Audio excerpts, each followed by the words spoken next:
Oi, meus amores do sétimo, sejam bem-vindos a mais um vídeo aula de inglês. E a primeira aula, vamos rever aí o passado contínuo na forma afirmativa e depois vamos ver a forma negativa desse tempo verbal, tá ok?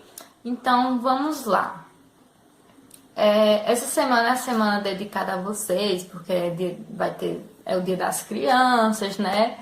E, bom, a semana para vocês relaxarem, ficarem bem, descansarem. Então, não vou colocar tantas questões. Eu vou pedir para vocês fazerem umas questões, elaborar umas frases, vocês não fizeram. E é só lembrando a vocês, né, que essas atividades que eu passo para vocês, como as do livro, elas também valem ponto, tá? Os pontos dela estão dentro lá da participação. Então, se vocês têm 2,5 é porque vocês fizeram tudo o que eu pedi, né? Então, já que é 2,5 de participação, 2,5 de atividades, 2,5 de trabalho, 2,5 da atividade avaliativa. Então, esses 2,5 de participação, conta essas atividadezinhas extra que eu passo para vocês, que geralmente não tem uma pontuação específica, né? Mas vale ponto. Então, mas tudo bem. Vamos ver que acho que eu nunca passei essa questão. Vou dar essa oportunidade a vocês. Mas eu vou passar uma atividade relacionada ao passado contínuo e o passado contínuo na forma negativa, tá ok? Esse vídeo nem vai ser longo, porque temos essa aula, né? Eu vou passar um filme bem interessante para vocês, tá ok? Mas no final eu falo qual é o nome do filme para vocês assistirem, tá? E na segunda aula eu trago uma reflexão sobre esse filme e a gente continua a aula sobre a forma interrogativa do passado contínuo, tá? Mas nessa aula a gente vai rever a forma afirmativa só para a gente dar uma refrescada na memória.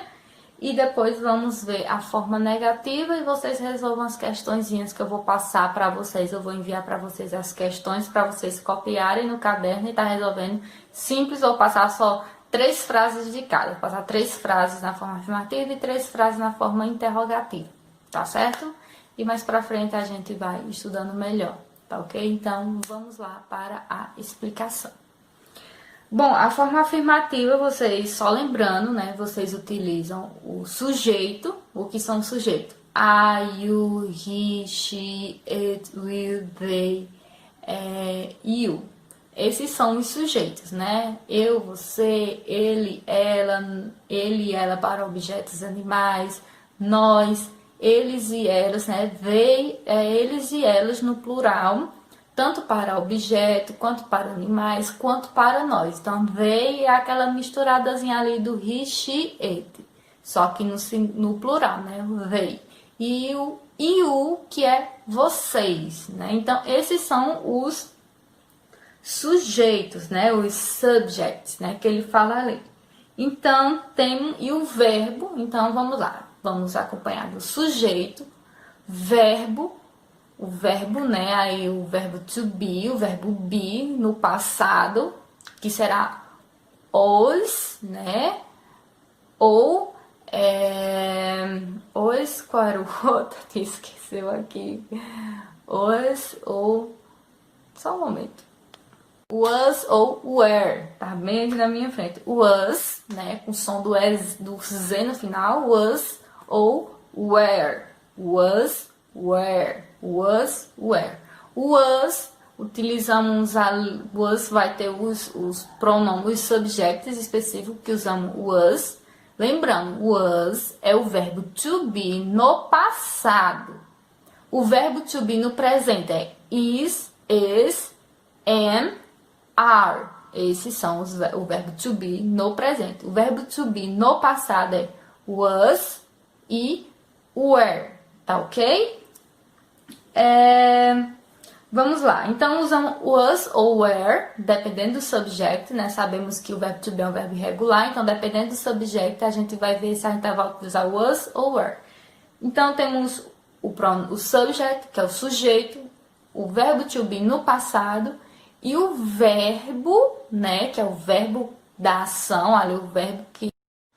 Então, o verbo, né, nessa situação, ele está sofrendo a ação, né? Se vocês pegarem na página 6, temos a frase I was walking at the park, né?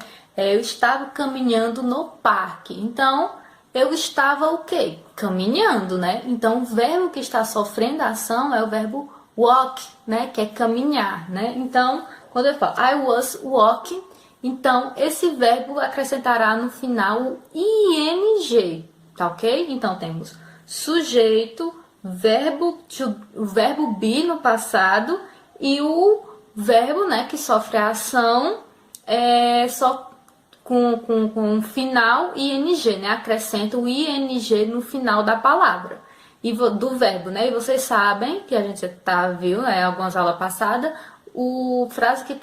palavras que terminam em ing não se pronuncia o g, fica walk, fica walking. Se é study, fica studying, né? Então temos, ó, they were studying for the test. Então eles estudaram para o teste, né? Então eles estudaram para o quê? Eles estavam estudando para o teste. Então eles estavam o quê? Estudando, né? Então, estudando é o verbo que está sofrendo a ação. Agora, na forma negativa, né? A forma negativa, vocês vão acrescentar o subject. Acompanha aqui, ó. A forma negativa, né? Vocês vão acrescentar o subject, o verbo to be no passado. Então, continua até aí, tá igual, né? Só que agora vocês vão adicionar o not. E depois o verbo que vai sofrer a ação com a terminologia ing. Então temos aqui, ó, Pedro was not running. Então Pedro não estava correndo, né? Pedro não estava correndo. Então temos aqui ele dá duas opções, né? Em parêntese é a forma que ele usa completa, sem abreviar, tá? Que é was not, tá? E ele dá a forma abreviada, né, com apóstrofo. Junta was com not, que fica wasn't, né? Então, Pedro wasn't round, né? Rounding, né? Pedro wasn't rounding. Então, aqui, esse wasn't, né, ele abreviou, ele juntou was com not. Então, na forma negativa, usamos o sujeito, o verbo be no passado, né? O not e o verbo que sofre a ação. Na afirmativa, usamos o sujeito, o verbo be e o verbo que sofre a ação, né? Acrescentando o ing. E na negativa, o sujeito, vamos fazer, né? O sujeito, o verbo be no passado, só que agora o not, né? E depois que a gente coloca o verbo que sofre a ação, acrescentando o ing no final da palavra, né?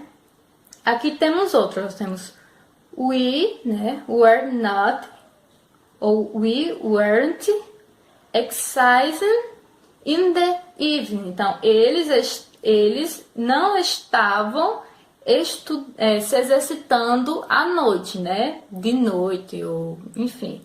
Então, we weren't exercising in the evening. Então, eles não estavam se exercitando à noite. Então, aqui, de noite, no caso, né? In the é de noite. Então, aqui, mais uma vez, né? O sujeito, we, o verbo to be no passado, were, a negação not, e o verbo exercise, né? Que é exercitar, só acrescentando o ing. Aí fica exercising. Tá ok? E aí o resto in the evening é o complemento da frase. Então é bem simples a estrutura da frase, então é só vocês prestarem bastante atenção que vocês vão conseguir resolver. Então, né, agora que vocês terminaram de resolver essas 6 questõezinhas, né, simples, são só coisas simples, alternativa, vocês vão assistir O Menino que Descobriu o Vento, tá ok? O Menino que Descobriu o Vento. Procurem aí, colocar aí na Netflix, né, ou na Amazon Prime, que aí vocês vão encontrar, tá certo? E é pra vocês se desfrutar. Eu sei que não é um filme que vocês têm apto de assistir, porque eu conheço o gosto de vocês, né? Porém, tenta sentir a essência do filme, o que o filme quer passar, a emoção do filme, né? Toda a história por trás, as problemáticas. Então é algo que vocês têm que pegar uma pipoquinha, sentar no sofá e assistir e sentir, internalizar a mensagem que o filme quer passar, tá ok? Então, um beijo, mande a resolução das questões, eu vou mandar para vocês, tá? As alternativas direitinho para o PV de vocês. Não vou colocar no vídeo para não perder a qualidade, tá ok? Então, tchau e até a próxima.